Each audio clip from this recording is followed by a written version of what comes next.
하나님 아버지 감사합니다. 오늘도 저희를 사랑하셔서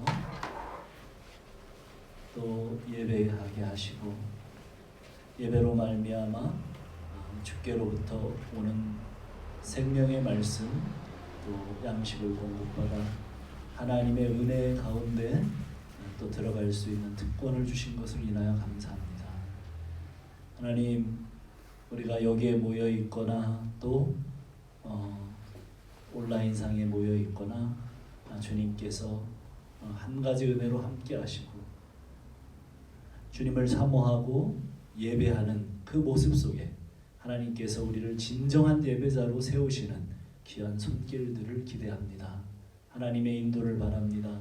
주여, 저희들은 언제든지 또 저희 마음대로 살고 타락하고 또 죄를 짓는 어리석은 죄인일지라도 우리를 위하여 십자가에 못 박혀 죽으신, 그리고 우리를 의롭게 하고 다시 사셔서 우리를 산 소망을 주신 그 주님을 붙들고 언제든지 다시 한번 일어나고 승리하게 되는 귀한 삶이 될 수 있도록 주여 인도하시기를 원합니다.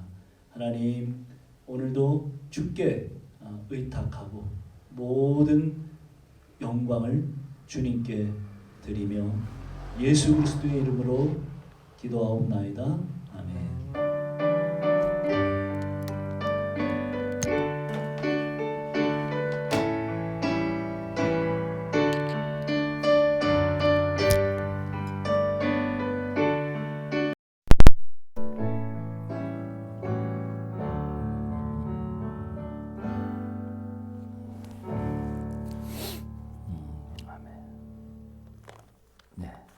오늘 우리에게 주시는 하나님의 말씀은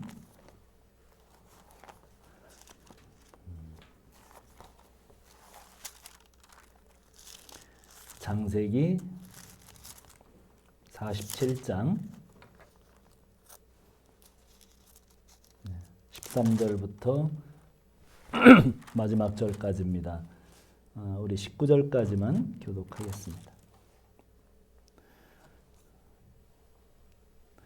기근이 더욱 심하여 사방에 먹을 것이 없고 애굽 땅과 가나안 땅이 기근으로 황폐하니 요셉이 곡식을 팔아 애굽 땅과 가나안 땅에 있는 돈을 모두 거두어들이고 그 돈을 바로의 궁으로 가져가니 애굽 땅과 가나안 땅에 돈이 떨어진지라 애굽 백성이 다 요셉에게 와서 이르되 돈이 떨어졌사오니 우리에게 먹을 거리를 주소서 어찌 주 앞에서 죽으리까.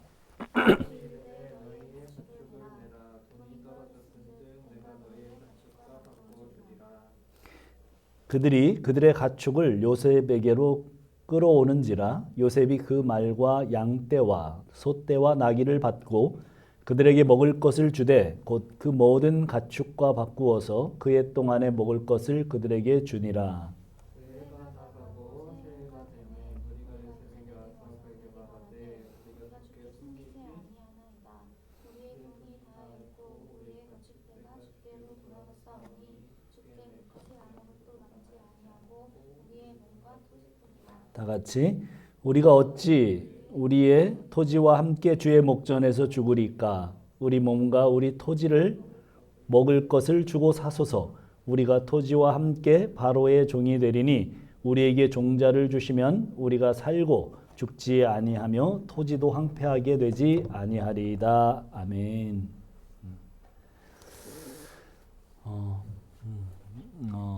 예. 오늘 찬양 인도자가 확진자와 접촉이 있어서 일단 그 확진 판정을 기다리고 있습니다. 그런 관계로 오늘 찬양 인도를 하지 못했습니다. 자, 오늘 47장 13절부터 말씀 우리 오늘 볼 건데요. 요셉이 총리가 되고 그 국정 첫 과제는 풍년의 관리였습니다. 풍년은 7년 동안 들었죠. 남은 것을 어떻게 관리할까? 사실은 잘 될 때, 풍요로운 때에 성공의 때가 더 타락하기 쉬운 때임을 우리는 경험을 통해서 압니다. 흑자 관리를 실제로 현장에서 곡식 보관 창고를 만들고 여러 가지 대응을 하면서 실제로 닥칠 흉년을 잘 준비를 합니다. 흉년이 오는데 나일강이 있는 이집트 같은 곳이 흉년이 들 정도니까 뭐 가나안 지역 같은 근동 지역 말할 것도 없었습니다.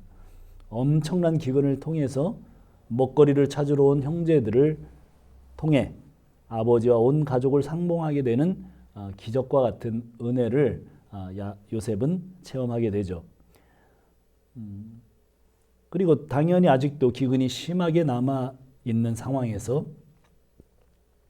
이제 가족들을 옮기려고 합니다. 그래서 고센 땅으로 옮겨오게 되고 처음으로 요셉과 또 요셉의 아버지 야곱이 그 요셉의 형제들과 요셉의 아버지 야곱이 처음으로 바로를 만나는 장면. 그래서 느닷없이 정말 촌동네 노인이 그 황제를 축복하는 그런 장면을 우리는 지난 주간에 보았습니다. 오늘은 13절부터 이야기가 시작되는데요. 한번 같이 읽어볼까요? 13절부터 15절 시작.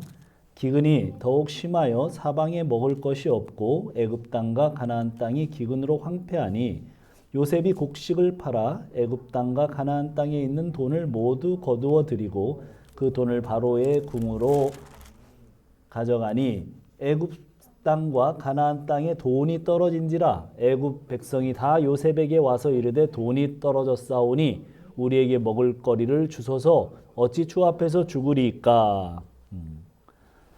중동 전체에 기근이 들고 이집트 땅은 창고마다 곡식이 가득했습니다. 그 당시 돈은 은이나 금이었는데 은으로 주로 통용이 됐어요. 이집트 온 근동 사람 모두가 돈을 가지고 곡식을 사러 왔습니다. 그들은 돈이 모두 떨어질 때까지 곡식을 사서 먹었습니다. 요셉은 그 돈을 모아서 바로의 궁으로 가져갔어요. 요셉은 언제나 자기 인생에서 청직이었습니다. 그의 소명은 분명했습니다. 항상 정직했고 분명하게 열심히 일했습니다. 능력이 있었던 것은 또 물론이고 노예로 팔려가서 보디발의 집에 청지기가 되어서 집안일을 볼 때도 능력을 탁월하게 발휘했고 또 정직하게 행했습니다. 얼마나 정직하게 행했던지 주인인 보디발이 청지기가 뭐 모든 거를 다 맡겨버려요. 재반 사무를 다 맡기고 정말 아내 한 사람 빼놓고는 다 맡깁니다. 왜 그렇게 맡길까요? 믿을만 하니까. 완전히 믿어져요. 너무나 잘해요. 그리고 너무나 정직해요. 요셉은 자기 일을 열심히 했어요. 그리고 또 감옥에 가서도 마찬가지였죠. 그 간수들의 전옥에 눈에 들어서 또 열심히 일을 하고 그 모든 사무를 맡아보는 그 일을 여전히 또 감옥에서도 합니다. 그렇게 두 번의 청지기 경험은 또다시 이집트의 궁에 들어가서도 바로의 국무총리가 돼서도 탁월하게 그렇게 하는 거죠. 뭐 일절 손 하나 되지 않습니다. 그렇게 많은 은과 금이 바로의 궁으로 이렇게 모여들어도 다 누구의 손을 통해서 가는 거예요? 요셉의 손을 통해서 가죠. 그런데 거기에 정말 하나도 손을 대지 않습니다. 자, 이집트 사람들이 곡식을 살 돈이 다 떨어지자 돈이 다 떨어졌는데 어떻게 하면 좋겠습니까? 우리가 요셉 앞에 와서 그런 얘기를 합니다. 우리가 주 앞에서 이렇게 굶어 죽어야 되겠습니까? 참 딱하게 됐습니다. 모두가 굶어 죽을 정도로 농사가 안 되고 완전히 모든 소출이 없어요. 그래서 이제 모두 이제 사 먹었는데 사 먹을 돈마저 다 떨어진 상황이 됐습니다. 그런데 요셉은 무상으로 주지는 않아요. 무상으로 주지 않고 거저 주지 않습니다. 자, 16절부터 19절 말씀을 한번 볼까요? 자, 돈이 다 떨어졌어요. 돈으로 사 먹게 했고 이제 다 떨어져서 어떻게 되나 한번 봅시다. 시작. 요셉이 이르되 너희의 가축을 내라. 돈이 떨어졌은즉 내가 너희의 가축과 바꾸어 주리라. 그들이 그들의 가축을 요셉에게 끌어오는지라. 요셉이 그 말과 양떼와 소떼와 나귀를 받고 그들에게 먹을 것을 주되 곧 그 모든 가축과 바꾸어서 그해 동안에 먹을 것을 그들에게 주니라. 그 해가 다 가고 새해가 되매 무리가 요셉에게 와서 그에게 말하되 우리가 주께 숨기지 아니하나이다. 우리의 돈이 다하였고 우리의 가축대가 주께로 돌아갔사오니 주께 낼 것이 아무것도 남지 아니하고 우리 몸과 토지뿐이니이다. 우리가 어찌 우리의 토지와 함께 주의 목전에서 죽으리까?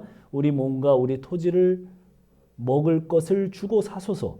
우리가 토지와 함께 바로의 종이 되리니 우리에게 종자를 주시면 우리가 살고 죽지 아니하며 토지도 황폐하게 되지 아니하리이다.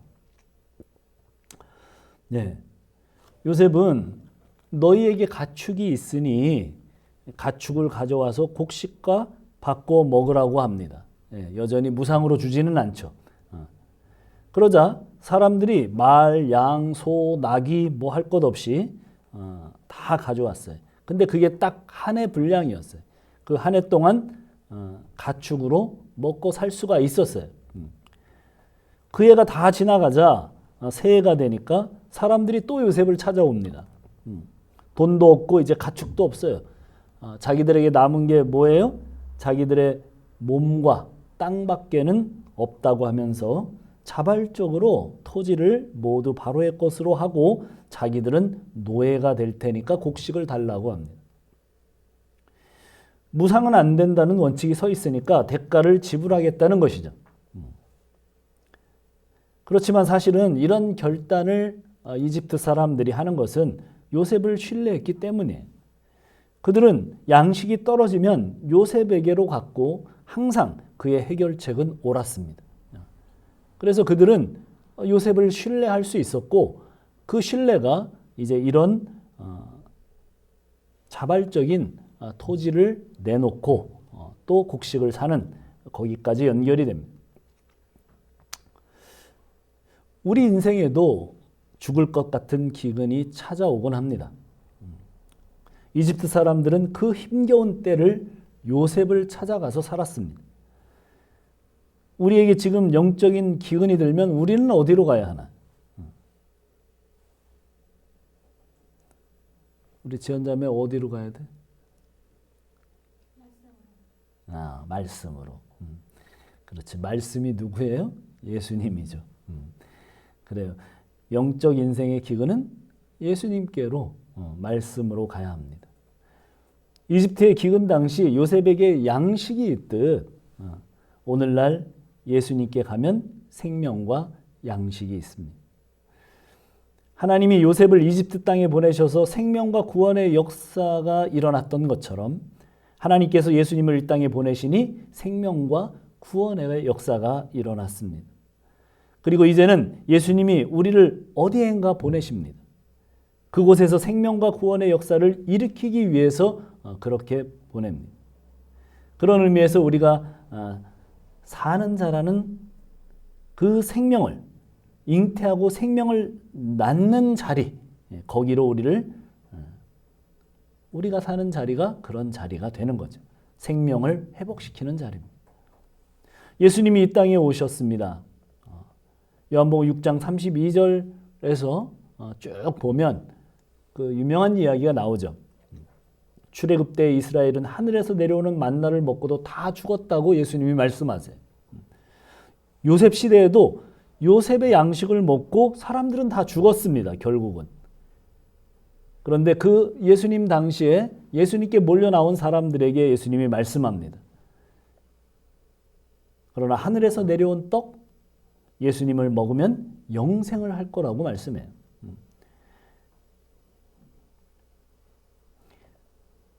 그리고 자기가 주는 살이 사람들에게 영생을 주는 떡이라고 그렇게 말씀합니다. 요셉은 이집트에 왔지만 이집트에 속하지 않았습니다. 예수님은 이 땅에 오셨지만 이 땅에 속하지는 않으셨습니다. 우리도 이 땅에 살지만 이 땅에 속하지는 않습니다. 이것이 왜 중요하냐면 그래야 생명의 역사, 구원의 역사가 일어나기 때문이에요. 요셉도 계속 그런 일이 그에게 일어났습니다. 창세기 47장 20절이에요. 자, 20절. 우리가 한번 쭉 읽어 놓읍시다. 20절부터 26절까지. 시작. 그러므로 요셉이 애굽의 모든 토지를 다 사서 바로에게 바치니 애굽의 모든 사람들이 기근에 시달려 각기 토지를 팔았음이라. 땅이 바로의 소유가 되니라. 요셉이 애굽 땅 이 끝에서 저 끝까지 백성을 성읍들에 옮겼으나 제사장들의 토지는 사지 아니하였으니 제사장들은 바로에게서 녹을 받음이라. 바로가 주는 녹을 먹음으로 그들이 토지를 팔지 않았음이었더라. 요셉이 백성에게 이르되 오늘 내가 바로를 위하여 너희 몸과 너희 토지를 샀노라. 여기 종자가 있으니 너희는 그 땅에 뿌리라. 추수의 5분의 1을 바로에게 상납하고 5분의 4는 너희가 가져서 토지의 종자로도 삼고 너희의 양식으로도 삼고 너희 가족과 어린 아이의 양식으로도 삼으라. 그들이 이르되 주께서 우리를 살리셨사오니 우리가 주께 은혜를 입고 바로의 종이 되겠나이다.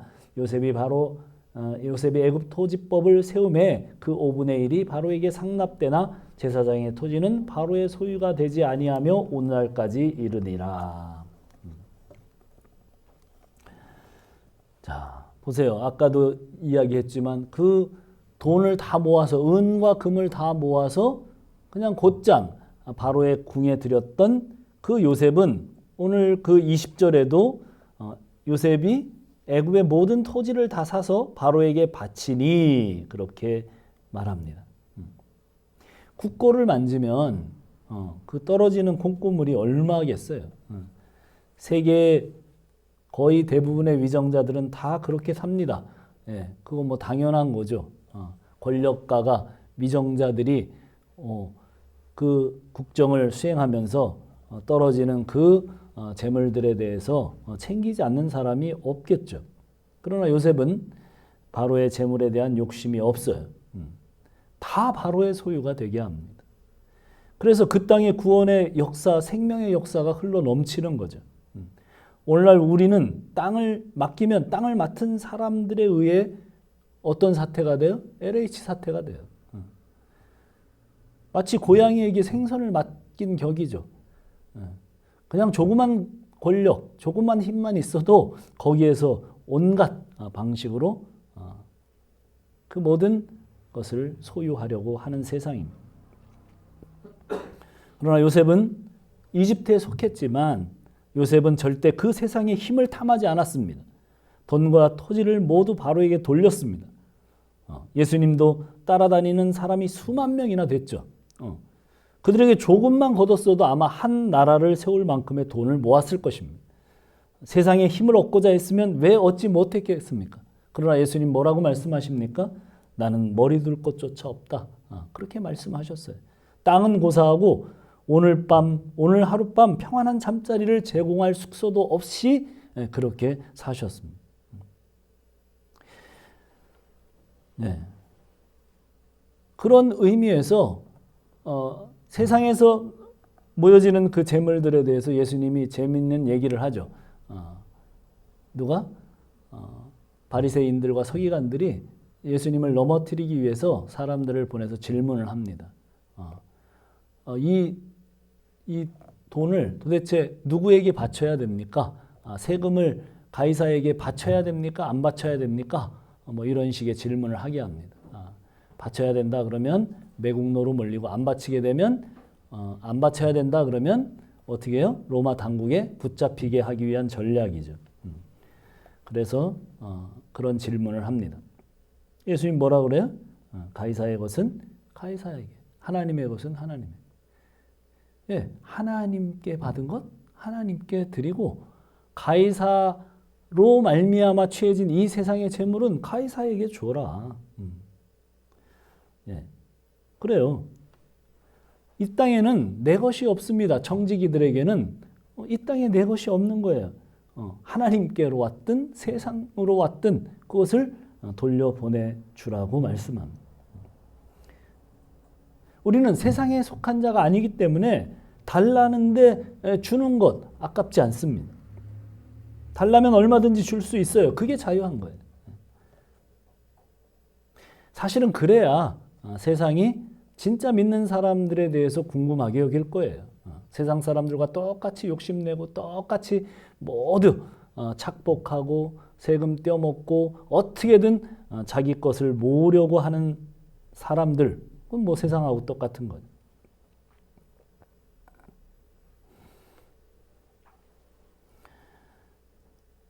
그래야 세상이 궁금하게 여기고 거기에 하나님 나라가 임할 것입니다. 누가복음 14장 26절로 27절에 보면 큰 잔치가 열렸는데 초청장이 옵니다. 그랬더니 사람들이 그렇게 얘기를 합니다. 나는 밥과 집을 사서 못 갑니다. 나는 소 5겨리를 샀는데 못 갈 것 같다. 소를 돌보느라고. 어떤 사람은 결혼을 해서 신혼살림을 하기 때문에 못 간다고 그럽니다. 그러니까 그 주인이 길거리나 거리에 나가서 사방의 장애인들과 또 가난한 거지 같은 사람들을 데리고 오라고 그럽니다. 다 데리고 와요. 다 초청해서 데리고 왔는데 자리가 남았어요. 그러니까 강권에서 그 자리를 다 채워라. 그렇게 다시 종들에게 명령합니다. 그리고는 먼저 초대됐던 사람들, 못 온다고 했던 사람들은 절대로 못 온다고 강조를 합니다. 먼저 초대를 받았지만 세상 방식에 묶여서 세상 방식으로 살아가는 사람들은 잔치에 못 옵니다. 그래서 멀쩡한 사람들은 안 들어가요. 잘 나갔던 사람들은 소 5겨리가 얼마예요. 거기에 집과 땅을 샀던 사람들 그거 얼마나 좋은 것들이에요. 그런데 그 사람들은 결국은 못 들어갑니다. 요셉이 총리로 이집트의 모든 영화를 누릴 수 있지만 세상의 것은 세상에게 돌려주고 바로에 속한 것 바로에게 돌려주고 내 것을 하나도 안 챙깁니다. 그러자 애굽의 그 모든 토지 정책과 애굽의 국가의 근간을 바꾸는 모든 생명을 살리는 일들이 진행이 됐습니다. 무릇 청지기란 하나님이 주신 재능, 달란트는 하나님의 것, 하나님께 드리고 가이사의 것은 가이사에 주는 삶을 사는 것이죠. 내 것은 원래 없습니다. 신앙은 거기서부터 출발하는 거죠. 이 이야기는 마지막 잔치 이야기를 하시더니 어디와 연결이 되냐면 너희 처자, 부모, 목숨까지 미워해야 내 제자가 된다. 여기에 얘기가 연결이 됩니다. 신앙은 관계가 정리돼야 된다는 거예요. 세상의 관계를 맺고 살아가지만 그러나 세상에 속한 자로 관계 맺고 살아가지 않는다. 그런 거죠. 하나님께 속한 자로 세상과 관계를 맺어야 한다는 것입니다. 좋은 신앙이란 정리가 잘된 삶을 사는 것입니다. 좋은 그리스도인은 정리가 된 사람입니다. 언제든 떠나라면 떠날 수 있으면 그게 정리된 거죠. 언제든지 죽을 각오가 되어 있으면 정리가 되어 있는 것입니다. 그게 안 되면 삶이 정리가 안 되었다고 늘 괴롭다고 하소연하고 화를 내는 것이죠. 네, 신학교 다닐 때 늘 그 선생님들로부터 들었던 이야기는 그런 거였어요. 목사는 언제든지 이사할 준비를 해야 된다. 떠나라면 떠나라는 거죠. 하나님이 떠나라면 언제든지 떠나라. 일절 네 소유도 아니고 네 것은 하나도 없다. 그러니까 하나님이 명령하시면 언제든지 손털 준비를 해라. 그게 이사 준비였어요.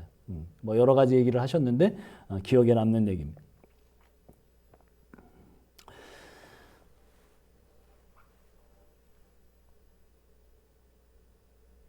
사실 자기도 정리가 안 된 사람들, 그 사람들을 통해서 무슨 역사가 일어나겠어요. 요셉은 어떻게 정리가 된 사람입니까? 13년 동안 바로의 신임을 얻었어요. 그렇지만 요셉은 외국인이었어요. 주요 사찰 대상자죠. 자기 민족도 아니고 외국에서 들어온 사람에 그걸 누가 신뢰하겠습니까? 그러나 그 주변 사람들은 아마 조그만 흠이라도 찾으려고 눈독을 들이고 살폈을 것입니다. 사실 요셉 주변에는 아무도 편이 없었을 거예요. 그런데 그가 어떻게 그런 인생을 살 수 있었나? 50장 24절에서부터 25절에 보면 단서가 나옵니다.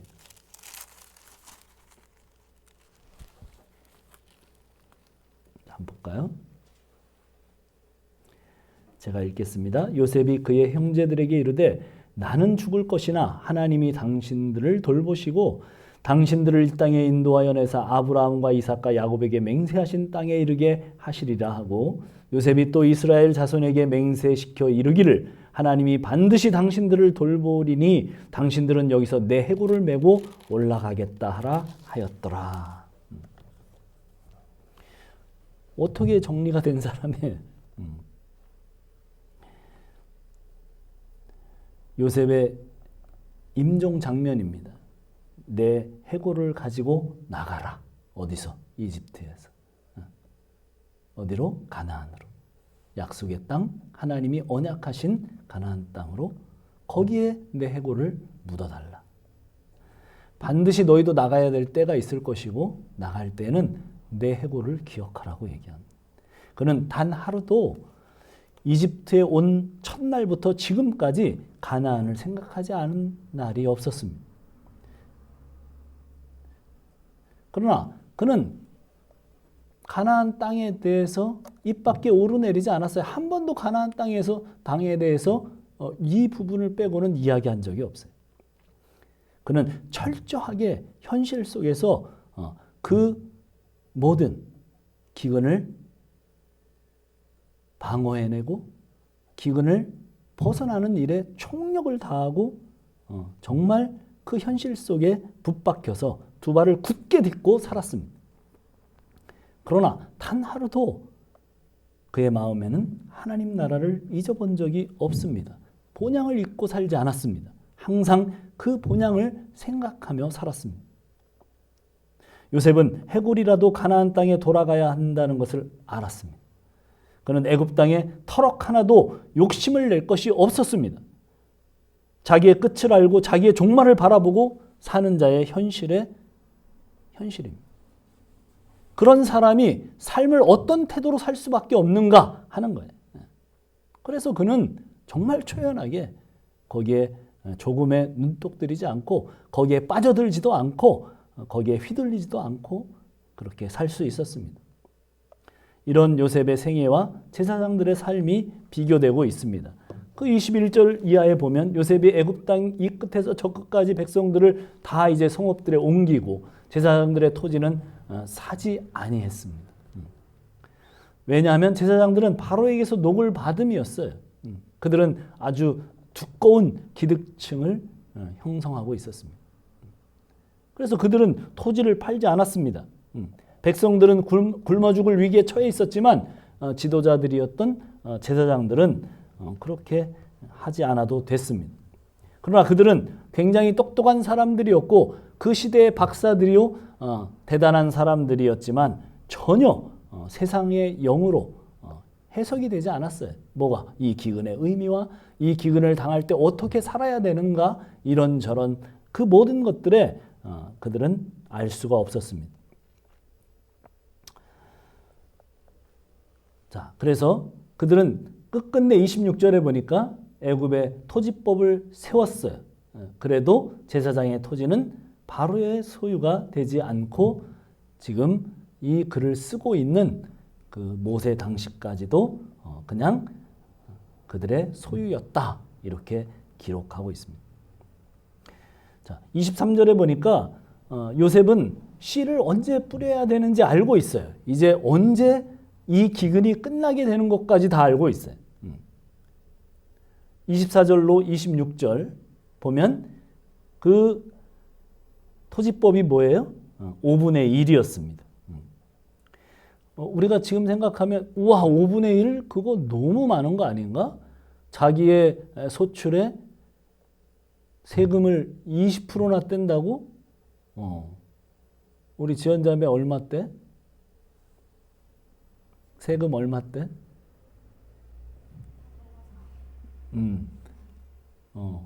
보통 한 15% 정도 떼지 않나? 뭐 이것저것 10%는 그냥 떼는 거고 뭐 또 이것저것 다 해서 월급 받을 때 한 15% 떼고, 그렇지? 15% 정도 떼고, 자영업자들은 아마 한 20%, 기업은 조금 더, 뭐 이런 식으로 되고 있는 것 같은데, 그 당시 근동 지역의 그 프로테이지는 어느 정도였냐면 절반이에요, 50%. 근데 사실은 20% 그러면 굉장히 많을 것 같은데 현대적인 거죠. 20%, 80%는 갖고, 그러니까 이 사람들은 노예라기보다는 소장농이에요.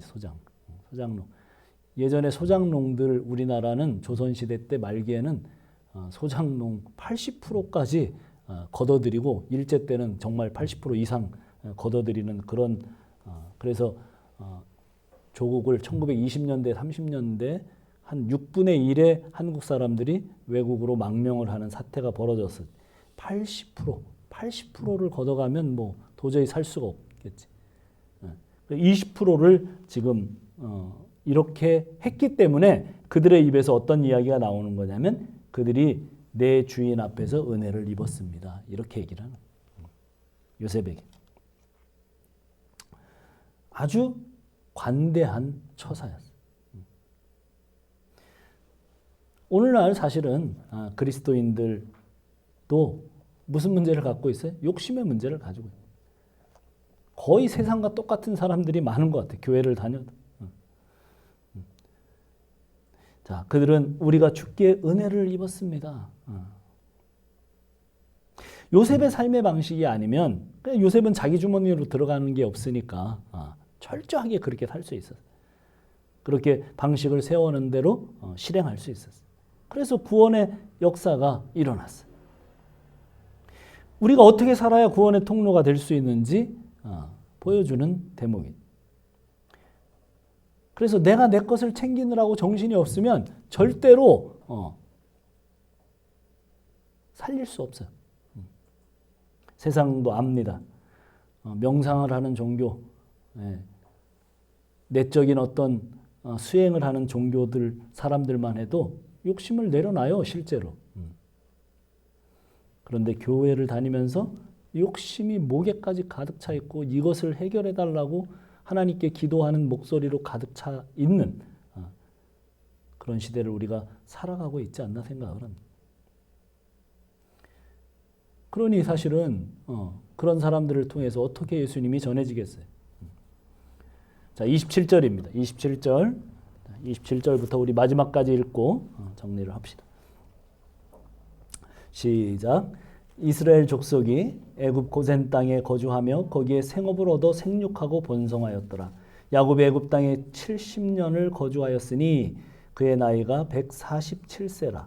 이스라엘이 죽을 날이 가까우매 그의 아들 요셉을 불러 그에게 이르되 이제 내가 내게 은혜를 입었거든 청하거든 내 손을 내 허벅지 아래 넣고 인애와 성실함으로 내게 행하여 애굽에 나를 장사하지 아니하도록 하라. 내가 조상들과 함께 눕거든 너는 나를 애굽에서 메어다가 조상의 묘지에 장사하라. 요셉이 이르되 내가 아버지의 말씀대로 행하리다. 야곱이 또 이르되 내게 맹세하라 하매 그가 맹세하니 이스라엘이 침상머리에서 하나님께 경배하니라. 그렇죠. 27절은 이스라엘 족속이 애굽 고센 땅에 거주하며 거기서 생업을 얻어 생육하고 번성했다라고 하나님의 언약과 복에 대한 이야기를 슬쩍 끼워 넣습니다. 그들은 거기서 생육하고 번성했어요. 하나님이 언약하신 대로. 자, 그리고 28절로 31절에 이제 이야기가 진행이 됩니다. 인생의 마지막은 하나님께 경배하는 것으로 끝나죠. 그런 이야기가 이제 마지막에 기록되어 있습니다. 자, 이스라엘이 야곱이 죽을 날이 다 왔어요. 드디어 이스라엘이 됐습니다. 야곱이 애굽 땅에 17년을 거하서 나이가 147세가 됐어요. 이제 이스라엘이라고 불러줍니다. 29절 이스라엘이 죽을 날이 가까움에 그의 아들 요셉을 불러요. 그리고 아주 중요한 그 언약을 하고 약속을 할 때 하는 행동을 합니다. 허벅지 아래, 이 허벅지 아래 손을 넣고 하는 언약이에요. 허벅지 아래 손을 넣으면 뭐가 잡혀요? 남자는? 예. 그럼 아마 생식기가 잡힐 거예요. 아주 중요한 그렇게 정말 목숨을 건 그런 언약을 약속을 할 때 이런 거를 합니다. 그래서 이렇게 지금 굳게 언약하는 것은 뭐냐면 내가 죽거든 여기다 절대로 매장하지 말고 내 조상의 땅 막벨라 굴 거기다가 가서 장사를 해라. 그렇게 말을 합니다.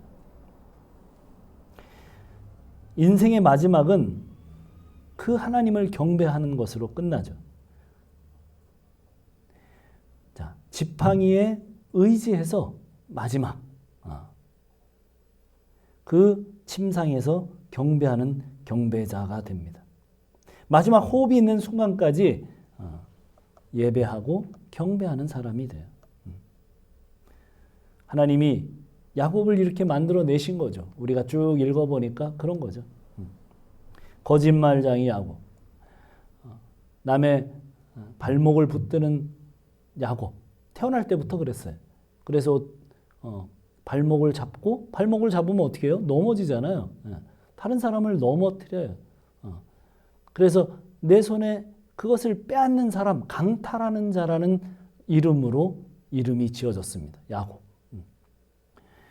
그래서 거짓과 그 술수와 그 머리 좋은 탐욕으로 다른 사람의 것을 빼앗는 그런 사람으로 삽니다. 그가 어디서 바뀌기 시작합니까? 예. 약복강에서 그 환도뼈가 부러지면서 거기서부터 바뀌죠. 자기를 위해서 자기 왕국을 세우기 위해서 살던 그 야곱은 하나님의 자녀 만들기 그 속에서 그냥 자비와 사랑으로 다가오신 그 하나님, 아무 대가 없이 베푸시는 그 하나님의 은혜로 말미암아 이제 이런 사람으로 바뀌었습니다. 완전히 성화된 모습으로 서 있습니다. 그의 이름이 예배자입니다. 예배가 뭐예요? 하나님의 이름을 부르는 것, 하나님의 이름과 접속됨으로 영혼으로 들어가는 그런 행동입니다. 예배를 통한 그 영혼을 이제 사모합니다. 하나님의 그 함께 하심에 우리의 목숨이 달려있는가를 기억하는 것, 그것이 예배죠. 여러분 오늘 한 주간 우리가 어떻게 살 것입니까? 우리는 하나님의 것 하나님께 다 돌려드릴 각오로 살고 세상의 것 세상의 것으로 다 돌려줄 자세로 살아야 된다고 생각이 듭니다. 그렇게 되면 어떤 상황에서도 괴롭거나 힘들거나 섭섭하지 않습니다. 정말 하나님의 자녀답게 굳건히 서서 살 수 있습니다. 진정한 자유를 누리게 될 것입니다. 우리 사도행전 성경 공부하고 있는데 뭐라고 얘기를 해요? 보라, 지금은 구원받을 만한 때다. 그렇습니다. 하나님의 구원이 임한 사람 그렇게 사는 거예요. 요셉처럼, 야곱처럼 예배자로 굳건히 서서, 청지기로 굳건히 서서 그렇게 사는 삶이 여러분의 것이 되기를 축복합니다. 기도하겠습니다.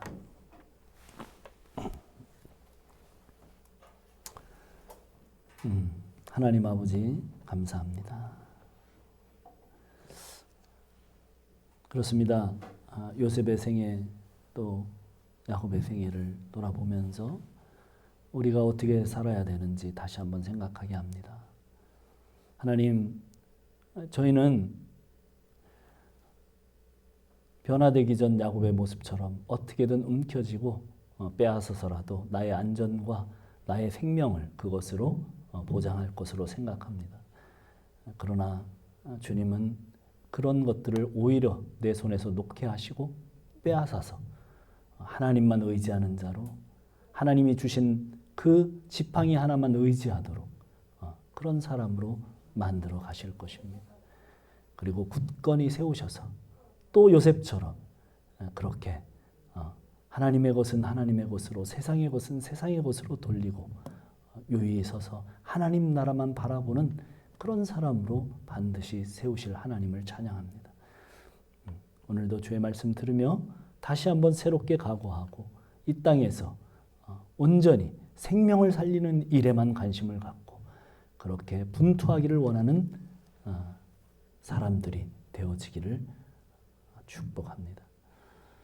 이제는 우리 구주 예수 그리스도의 은혜와 아버지 하나님의 극진하신 사랑하심과 성령 하나님의 감동 감화 교통하시는 은혜가 이제 세상 것에 손을 놓고 생명을 살리는 일에 쓰임 받기를 원하는 우리 가족 머리 위에 영원토록 함께 하실지어다. 아멘.